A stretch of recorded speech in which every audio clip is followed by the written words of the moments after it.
제가 가진 성경으로는 구약 328페이지입니다. 구약 328페이지 여호수아 7장 1절부터 5절까지 말씀을 제가 먼저 한 절 읽고 우리 성도님들 한 절 읽고 마지막 5절은 함께 읽도록 하겠습니다.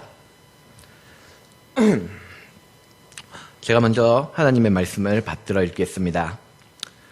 이스라엘 자손이 온전히 바친 물건으로 말미암아 범죄하였으니 이는 유다 지파 세라의 증손 삽디의 손자 갈미의 아들 아간이 온전히 바친 물건을 가졌습니다. 여호와께서 이스라엘 자손들에게 진노하시니라.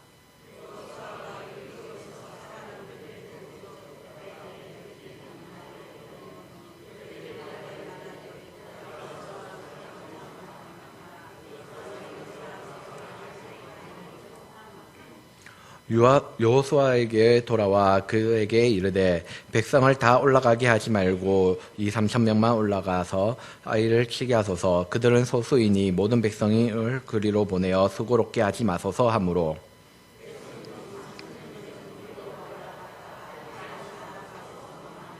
함께 읽겠습니다. 아이 사람이 그들을 36명쯤 쳐 죽이고 성문 앞에서부터 스바림까지 쫓아 내려가는 비탈에서 쳤으므로 백성의 마음이 그와 물같이 된지라.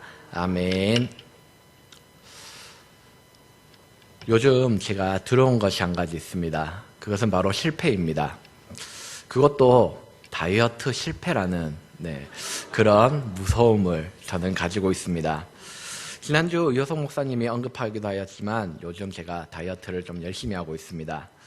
믿으실지 모르겠지만 전에도 저는 한번 다이어트를 했다가 실패한 경험이 있습니다.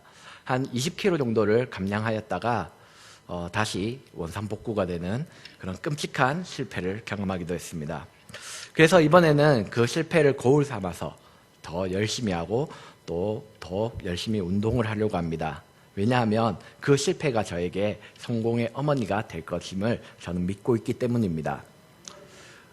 우리가 이 말, 성공은 실패의 어머니라는 이 말을 할 때 많은 사람들은 이 말이 누군가가 한 그런 명언이라고 생각합니다. 전구를 발명한 토마스 에디슨의 한 일화로 만들어진 명언이 바로 이 실패는 성공의 어머니다 라는 말입니다. 에디슨은 여러 번의 실패를 통해서 백열 전구를 만들었습니다. 10년 동안 2,000번의 실험을 하면서 백열 전구를 만들었다고 합니다. 백열 전구를 발명한 후 한 기자가 와서 에디슨에게 이런 인터뷰를 했습니다. 에디슨 씨, 10년 동안 수많은 실패를 했을 건데 기분이 어땠습니까? 그러자 에디슨은 이렇게 대답했다고 합니다. 실패라니요. 저는 한 번도 실패한 적이 없습니다. 단지 2,000번의 단계를 거쳐 발명했을 뿐입니다.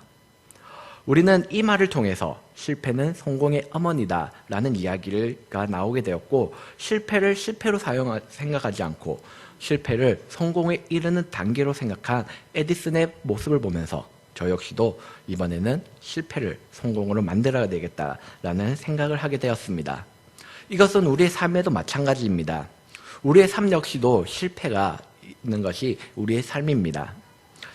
어쩌면 지금 하나님 앞에 한 걸음 더 나아가기 위해서, 때로는 우리의 신앙을 더욱 열심히 하기 위해서 무언가 하였지만 그것이 실패하고 또한 넘어지는 경험이 하기도 합니다. 이제 3반기가 끝나가는 그런 시절이 왔습니다. 혹시 올 한 해를 시작하면서 내가 다짐해야 했던 그 다짐들이 얼마만큼 성공하였습니까? 때로는 성공한 것이 있을 수도 있고 때로는 실패한 것이 있을 수도 있습니다. 분명 실패에는 그 실패의 이유가 있을 것이고 성공에는 성공의 이유가 있을 것입니다. 오늘 성경에는 실패한 민족이 나타납니다. 그 민족의 이름은 바로 이스라엘입니다. 거기다가 이 이스라엘 민족은 이 실패 이전에 엄청난 성공을 경험하였습니다. 여리고성이라는 그 큰 성을 그저 돌기만 하여서 무너뜨린 그런 경험이 있었습니다. 그 성공을 바탕으로 그들은 또 한 번 성공하려고 도전하였지만 그들 가운데 실패가 있었습니다.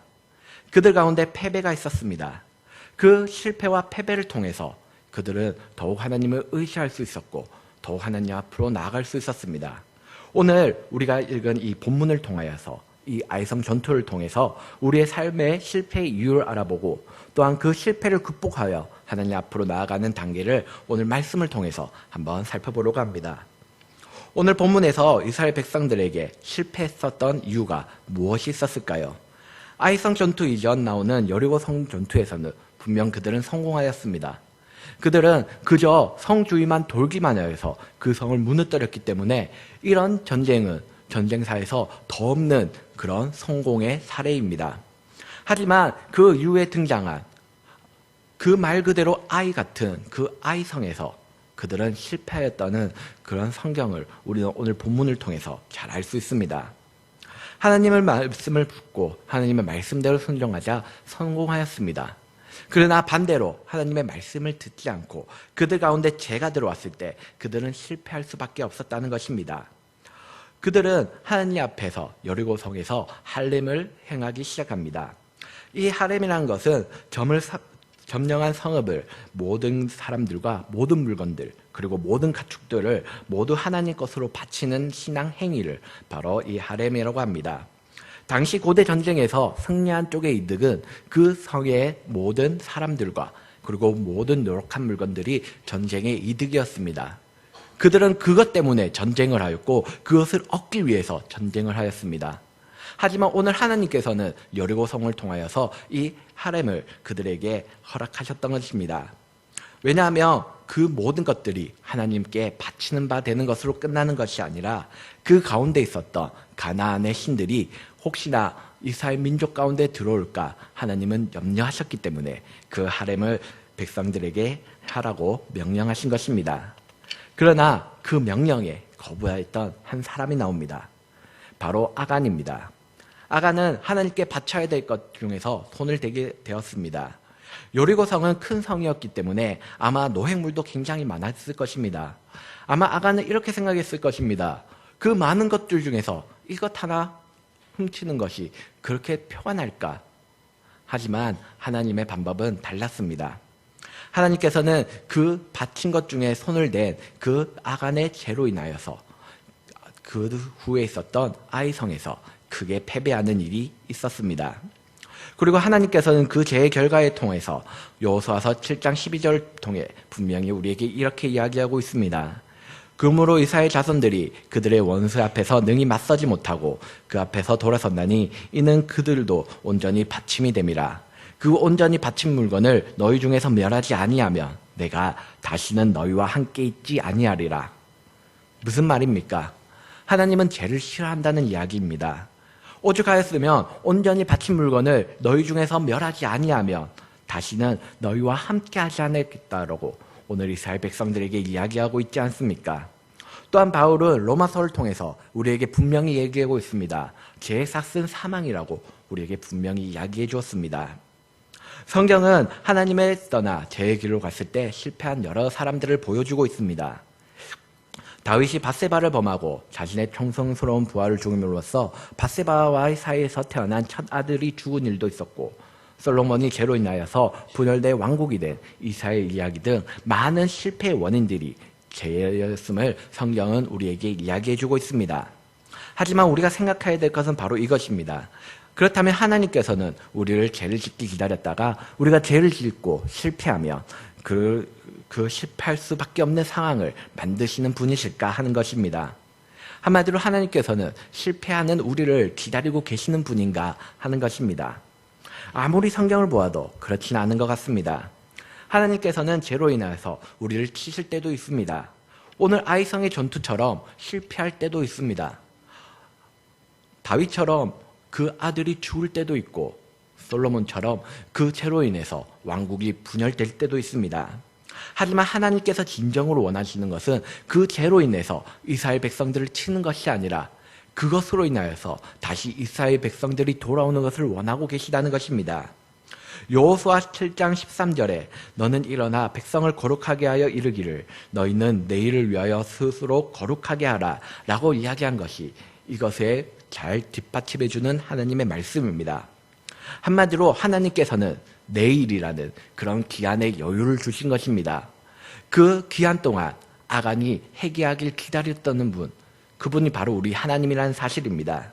그렇지만 아간은 돌아오지 않았고 이스라엘 백성들은 패배할 수밖에 없었다는 것입니다. 하나님은 이 사건을 통해서도 아간에게 기회를 주십니다. 내일 너희가 너희를 위하여 스스로 거룩하게 하라고 말씀하십니다. 이것은 충분히 하나님께서 아간에게 자신의 죄를 회개할 그런 기회를 주신 것입니다. 또한 다윗은 어떻습니까? 다윗에게 나단을 보내시고 또한 그 나단을 통해서 그를 책망하게 하십니다. 또한 솔로몬은 또 어떻습니까? 솔로몬에게 2번이나 나타나셔서 다시 돌아오라고 얘기하신 분이 바로 우리 하나님이시지 않습니까? 이것은 우리의 삶에도 예외가 아닙니다. 우리의 많은 죄 가운데 우리는 죄밖에 살 수밖에 없는 그런 원죄를 가진 인간입니다. 원죄를 가진 인간으로서 당연히 자범죄를 지을 수밖에 없는 것이 바로 우리의 모습입니다. 그런 우리의 모습 가운데 우리의 무엇이 있어야 되겠습니까? 바로 하나님 앞에 다시 돌아오는 그런 회개의 역사가 있어야 되는 것입니다. 예레미야 14장 1절에서 2절은 우리에게 이렇게 이야기하고 있습니다. 여호와께서 이르시되 이스라엘아 내가 돌아오려거든 내게 돌아오라. 내가 만일 나의 목전에서 가증한 것을 버리고 내가 흔들리지 아니하면 진실과 정의와 공의로 여호와의 숨을 두고 맹세하면 나라들이 나로 말미암아 스스로 복을 비며 나로 말미암아 자랑하리라.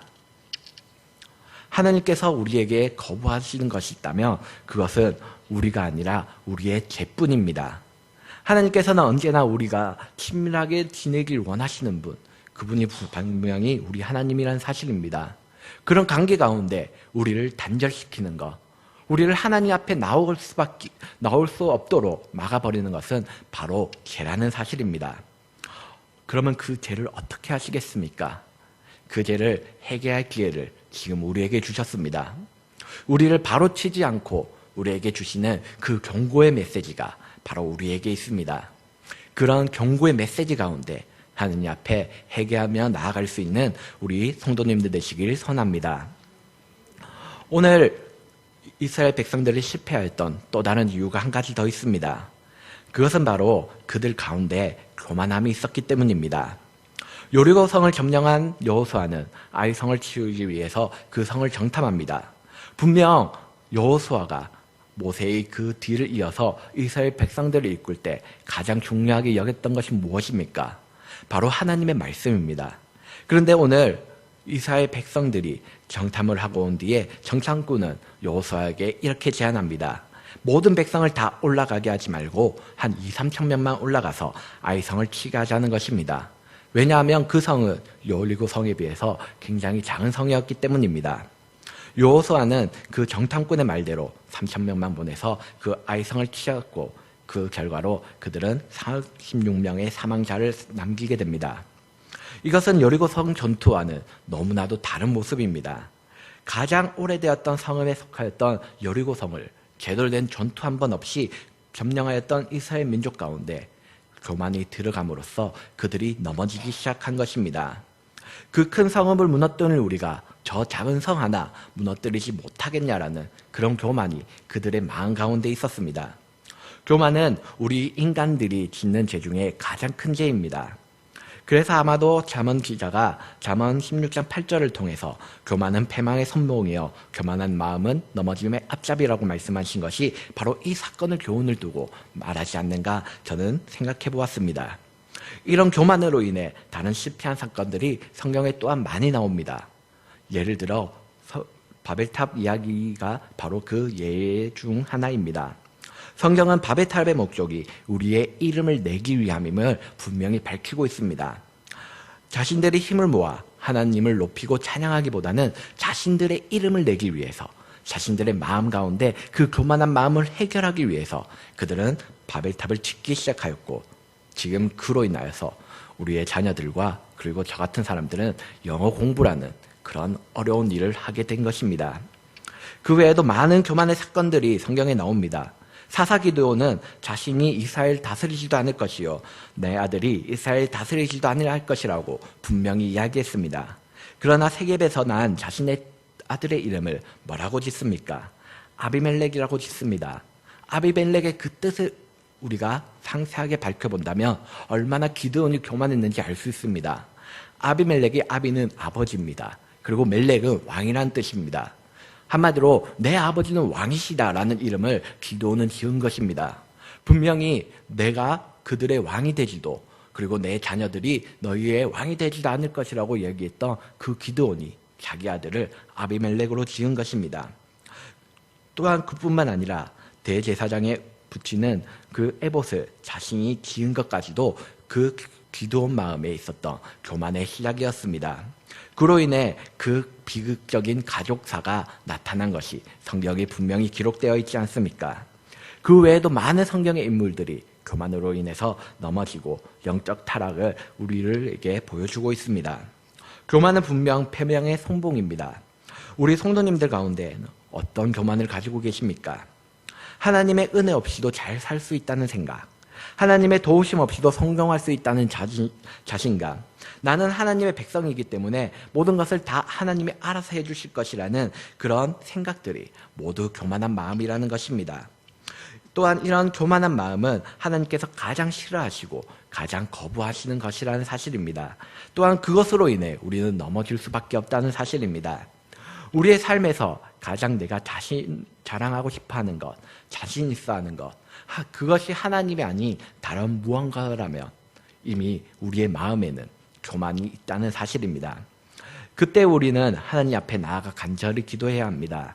우리가 하나님 없이 살 수 없는 그것을 우리는 다시 한번 깨닫고 하나님 앞에 찾아가 하나님께 기도하고 우리가 다시 한번 더 그 초대의 우리의 첫사랑을 다시 회복하길 원하시는 분, 그분이 바로 우리 하나님이라는 사실입니다. 하나님은 그 사건을 통하여서 우리에게 분명히 이야기해주고 있습니다. 아이성은 실패한 이유가 그 성이 커서가 아닙니다. 그 성 가운데 무언가 강력한 것이 있어서가 아닙니다. 그 성을 공격하는 여호수아의 마음에 교만함이 있어서이기 때문입니다.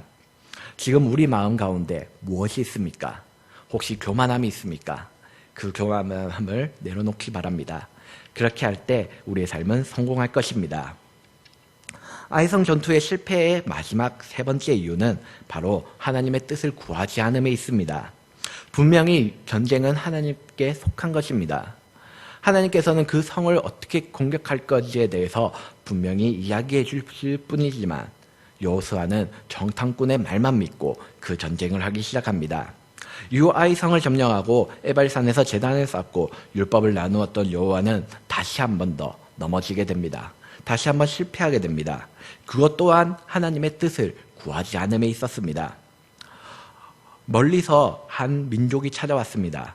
그 민족의 행세는 허름하였고 헤어진 전대와 그리고 헤어지고 찢어져 귀운 가죽 부대를 나귀에 싣고 발에는 귀운 신발을 신고 있어서 그들은 당연히 그 민족이 멀리서 왔다라고 생각했습니다. 그들 역시도 자신들이 먼 나라에서 왔으니 이스라엘 민족과 하친을 맺자라고 얘기합니다. 분명히 하나님께서는 가나안 모든 민족을 멸하실 것을 명령하셨습니다. 그렇게 왔을 때 여호수아는 분명 하나님께 그 사건에 대해서 물어야 됩니다. 그래서 여호수아서 9장 14절은 이렇게 이야기하고 있습니다. 무리들이 그들의 양식을 취하고는 어떻게 할지를 여호와께 묻지 아니하고 라고 분명히 기록하고 있습니다. 그들이 하나님께 묻지 않으므로 그 가운데 한 민족이 살아남았습니다. 그 민족은 바로 기브온 족속들입니다. 이 기브온 족속들이 살아남음으로써 이스라엘 가운데 많은 가나안의 우상들이 들어오는 그런 결과를 낳게 됩니다.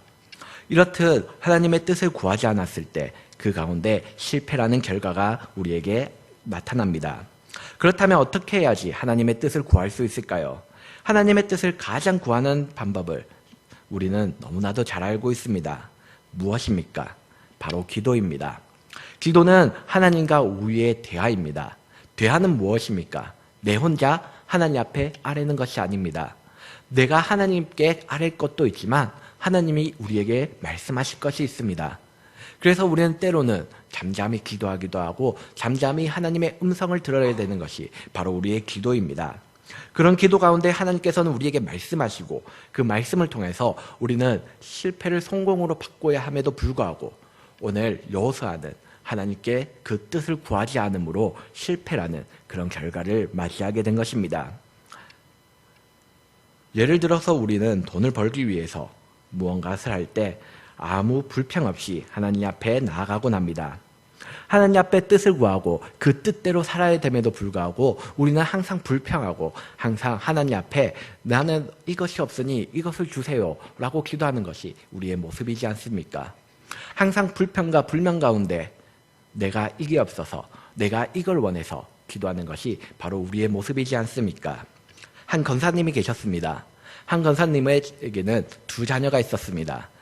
그 두 자녀 중 큰아들은 집이 잘 살지는 못하지만 교회를 다니고 있습니다. 그리고 한 자녀는 돈은 많지만 그는 하나님을 믿지 않았습니다. 이 권사님이 목사님에게 찾아왔습니다. 이 목사님이 자녀를 위한 기도를 부탁합니다. 보통 우리의 믿음적인 생각이라면 그 자녀를 위한 기도를 목사님께 뭐라고 부탁하겠습니까? 분명 그 둘째 자녀를 위해서 돈은 많이 벌지만 하나님을 믿지 않는 그 자녀를 위해서 기도해야 되는 게 당연한 것입니다. 그런데 우리의 마음은 어떻습니까? 첫째 아들이 잘 살지 못해요. 첫째 아들을 위해서 기도해 주십시오. 그렇게 기도해달라고 부탁하는 것이 우리의 모습이지 않습니까? 그렇게 기도하는 것이 우리의 모습이지 않습니까? 정말 우리가 중요한 것, 그것은 하나님의 뜻입니다. 하나님의 의고 하나님께서 분명 먼저 그의 나라와 그의 의를 구하라고 우리에게 말씀하셨음에도 불구하고 우리는 하나님의 뜻과 하나님의 나라와 하나님의 의 따위는 생각도 안 하고 있지는 않으십니까? 우리 가운데 어떤 기도의 제목이 있습니까? 그 기도의 제목이 정말 하나님을 위한 기도 제목입니까? 아니면 나를 위한 기도 제목입니까? 하나님의 뜻을 구하지 않을 때 분명히 실패합니다. 분명 넘어질 수밖에 없습니다. 그렇다면 우리는 어떤 뜻을 구하시겠습니까? 하나님의 뜻입니까? 나의 뜻입니까? 바라기는 하나님의 뜻을 구하며 나아가는 우리 성도님들 되시길 소원합니다. 바운주에 기도하지 않으면 죽는다라는 책이 있습니다. 그 책에서 기도하여도 응답받지 않는 이유에 대해서 몇 가지로 정리하고 있습니다. 이것을 우리 성도님과 함께 나누길 원합니다. 죄는 기도를 방해한다. 어떤 종류의 죄라도 마음속에 품고 있으면 기도할 수 없다. 교만은 기도를 방해한다. 교만은 스스로 충분하다고 믿기 때문에 기도의 기초를 허문다. 항상 교만은 나는 완전하기 때문에 부족한 것이 없다라고 느낀다. 용서하지 않는 마음은 기도를 방해한다. 우리에게 어떤 형태든 잘못하는 사람을 향해 보복하는 마음, 모진 마음, 참지 못하는 마음, 무자비한 마음을 갖고 있다면 기도를 방해한다. 세상적인 마음은 기도를 막는다. 우리가 기도하여도 응답받지 못하는 것은 우리 안에 세상이 매번 응답을 방해하기 때문이다. 가정 안에 있는 불화 또한 기도를 방해한다. 사도는 남편들과 아내들에게 지극히 순전한 사랑과 지극히 아름다운 역할로 살아야 기도를 막지 않는다고 가르쳤다. 우리 가운데 어떤 방해막이 있습니까? 어떤 장애물이 있습니까? 그 장애물이 우리를 실패하게 만듭니다. 그 장애물이 우리를 넘어지게 만든다고 오늘 성경을 통해 우리는 분명히 알 수 있습니다. 인생은 전쟁과 같습니다. 우리의 삶 역시도 이런 전쟁과 다름없는 삶을 우리는 살아가고 있습니다. 우리는 이런 전쟁 같은 삶 가운데 실패의 원인에 대해서 살펴보았습니다. 우리가 죄를 지을 때, 우리가 교만하였을 때, 우리가 하나님의 뜻을 구하지 않을 때 우리는 실패하고 넘어질 수밖에 없습니다. 그렇다면 우리는 어떻게 해야지 이 전쟁에서 실패하지 않고 승리할 수 있을까요? 그 방법을 시편 55편 22절을 통해 함께 살펴보려고 합니다. 55편 22절 다 같이 한번 합독하도록 하겠습니다. 내 짐을 여호와께 맡기라. 그가 너를 붙드시고 의인의 요동함을 영원히 허락하지 아니하시리로다. 아멘. 뭐라고 얘기하고 있습니까? 내 짐을 여호와께 맡기라. 혹시 내 짐을 내가 지고 있지 않습니까? 내 짐을 내가 가지고 가면서 내가 실패하지 않기 위해, 내가 넘어지지 않기 위해서 애쓰고 힘쓰고 있지 않으십니까? 오늘 시편을 통해서 분명히 하나님은 우리에게 말씀하십니다. 내 짐을 여호와께 맡기라. 바라기는 하나님 앞에 우리의 짐을 맡김으로써 성공의 그 삶으로 나아가는 우리 대연제일교회 성도님 되시길 선합니다. 기도하겠습니다. 하나님 아버지,